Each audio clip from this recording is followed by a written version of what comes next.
这样的方法做出来呢，饺子呢，它汁水是特别多的。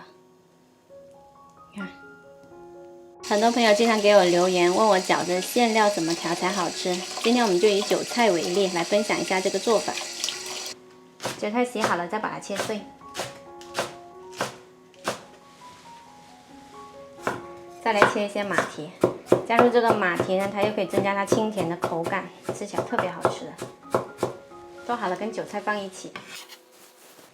然后我们再来处理这个肉末，一般呢我都会选择这种五花肉，它有肥有瘦，吃起来不会那么干柴。把它先切小块，然后再给它剁碎。有绞肉机的朋友呢，你也可以用绞肉机来代劳，稍稍绞碎一点，像这样子的状态。然后我们来调一下味，加入1勺盐，1勺蚝油，1勺鸡粉，然后先给它搅一下，稍稍搅久一点，搅出胶来。搅了之后再给它摔一下，那我们用这个碗呢大一点，它会比较好打。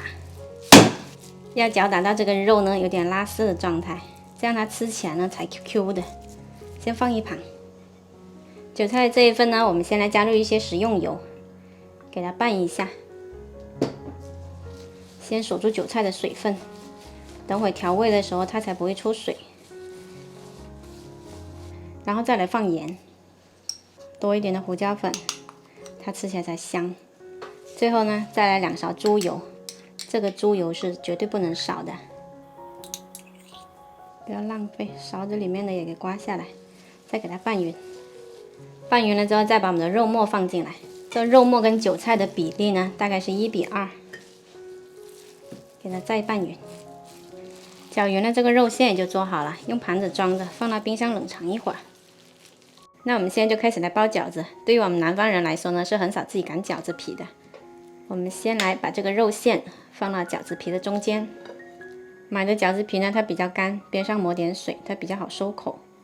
包的时候呢，把一边的饺子皮拉过来定住，然后左右两边各拉2个折花过来，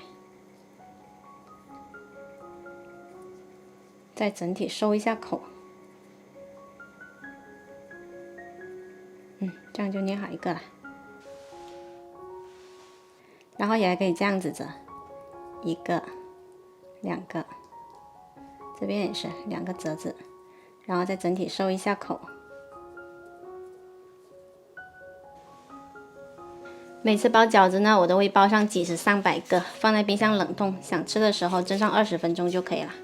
包好了之后就可以冷水上锅蒸，蒸个10分钟就够啦。蒸好了焖1分钟就可以开盖啦。这样的方法做出来呢，饺子呢它汁水是特别多的。你看，喜欢的朋友可以收藏起来试一下哦。